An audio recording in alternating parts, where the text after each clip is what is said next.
বন্দে পুরুষোত্তমম। সকলকে আমার আনন্দিত জয়গুরু।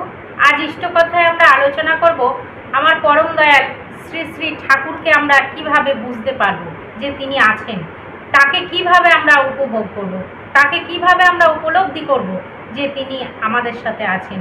এই নিয়ে আচার্যদেব আমাদের কি বললেন, যে কিভাবে তাকে উপভোগ করা যায়, আমাদের একটু বলেন। বন্দে পুরুষোত্তম, সকলকে আমার আনন্দিত জয়। এই ঈশ্বরকে আমরা উপলব্ধি বা উপভোগ কিভাবে করব, এই প্রসঙ্গে ভগবান শ্রীকৃষ্ণ কি বলছেন? তিনি বলছেন যে তিনি কোথায় থাকেন, যেখানে তার ভক্তরা বলে। নারদ, মহামুনি নারদ একবার শ্রী ভগবানকে জিজ্ঞেস করছেন, আপনি কোথায় থাকেন? তিনি বলছেন, আমি বৈকুণ্ঠেও থাকি না, যোগীর হৃদয়েও থাকি না। তাহলে কোথায় থাকেন? তিনি বলছেন, যেখানে আমার ভক্তরা গুণগান করেন সেখানেই আমি। আর তাহলে আমরা উপভোগ কি করে করব? তিনি যেখানে উপস্থিত আছেন তাকে উপস্থিত রাখতে হবে, তাই আমরা উপভোগ করতে পারি। আর এই প্রসঙ্গে শ্রী শ্রী আমাদের পূজ্যপাদ আচার্যদেব বলছেন, তাকে যদি উপভোগ করতে চাই যাজন করতে হবে। আপনারা বিশ্বাস করেন যতক্ষণ তার কথা বলছি তিনি এইখানেই আমাদের মধ্যেই কোথাও অবস্থান করছেন। যাজন করলে তাকে উপভোগ করা যায়, তার সঙ্গ লাভ করা যায়। অর্থাৎ তিনিও বলছেন কিন্তু যে যাজন করার কথা। কিন্তু এই যাজনটা কিভাবে করব সেটাও একটা ব্যাপার আছে, যাজন। আর এই প্রসঙ্গে আর বলছেন শ্রী শ্রী ঠাকুরকে একবার হরিনন্দন প্রসাদদাকে ঠাকুর একদিন বললেন, হরিনন্দন, যখনই আমাকে কেউ ডাকবে সমর্পণের সাথে আমি এসে উপস্থিত হব, আমি তার পাশে এসে দাঁড়াব। তিনি বলছেন, যখন তাকে কেউ ডাকবে সমর্পণ করে, স্যারেন্ডার করে পুরো, তখন তিনি তার পাশে আসবেন, উপস্থিত হবেন, তার পাশে দাঁড়াবেন। আর এই প্রসঙ্গে হরিনন্দনদা বললেন, কেন সামনে এসে দাঁড়াবেন না, কেন পাশে থাকবেন, কেন সামনে? হ্যাঁ, পাশে থাকলে তো আমরা অনেক সময় দেখতে পাই না, না? তিনি বলছেন সামনে এসে দাঁড়াবেন না কেন? শ্রী শ্রী ঠাকুর বললেন, প্রয়োজন হলে তাও। তা তিনি বলছেন কি, মানুষ যখন তাকে স্যারেন্ডার করে তাকে ডাকছে, তিনি তার পাশে আসবেন, দরকার হলে সামনেও আসেন। অজস্র ঘটনা কিন্তু এই ধরনের আছে। আর এই প্রসঙ্গে শ্রী ভগবান কি বলছেন, যে তার ভক্তরা যেখানে গুণগান করে তিনি সেখানে উপস্থিত থাকেন। তাহলে আমাদের কি করতে হবে? যাজন করতে হবে। আর যাজনটা কি? যাজনটা হয় কি করে? যাজনটা হয় কিন্তু যজনের মাধ্যমে। শ্রী শ্রী ঠাকুর বলছেন, যজন ছাড়া যাজন, আর দুধ ছাড়া মাখন। দুধ না হলে যেমন মাখন হয় না, যজন না হলেও কিন্তু যাজন হয় না। যাজন কি করে হয়? যাজন হয় কিন্তু টান থেকে, তার প্রতি ভালোবাসা থাকলে অটোমেটিক যাজন হয়। আমরা যে জিনিসটা ভালোবাসি, সেই জিনিসটা বা যাকে আমরা ভালোবাসি তার কথা কিন্তু আমরা বিভিন্ন জায়গায় নানাভাবে বলে ফেলি, অজ্ঞাত সারেই কিন্তু বলে ফেলি, না বুঝেও বলে ফেলা হয়।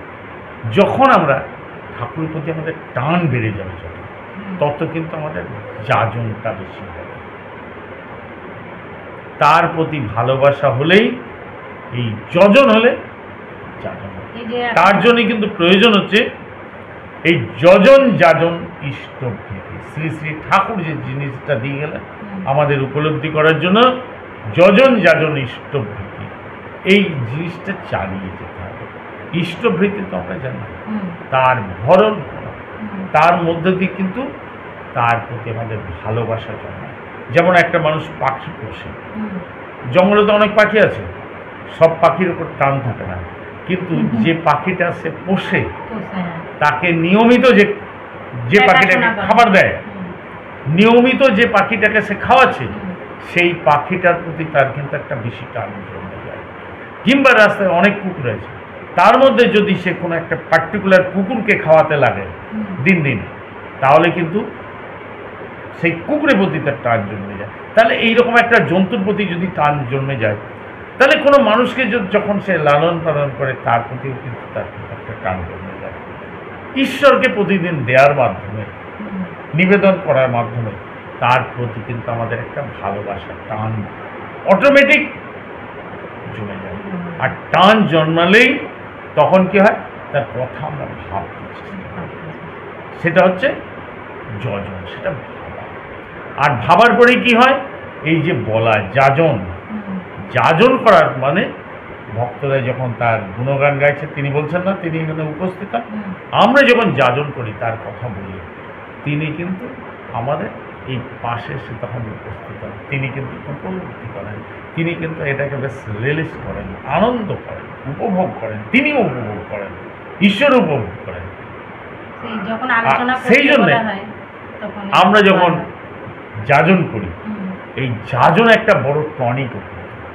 এই যাজন করতে গেলে আমাদের নিজেদের ভেতর যে জিনিসগুলো নটগুলো থাকে সেগুলো কিন্তু খুলে যায়। হুম, অনেক জিনিস আমরা বুঝতে পারি না এমনি, যাজন করতে গিয়ে কিন্তু বোঝা যায়।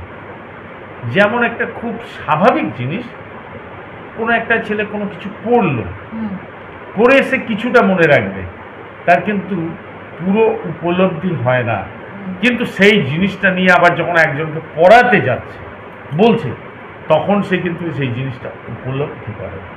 পড়ে যতটা উপলব্ধি না করা যায়, সেই জিনিসটা পড়ার পরে যদি পড়ানো যায় কাউকে, তাহলে কিন্তু ভালো উপলব্ধি করা যায়।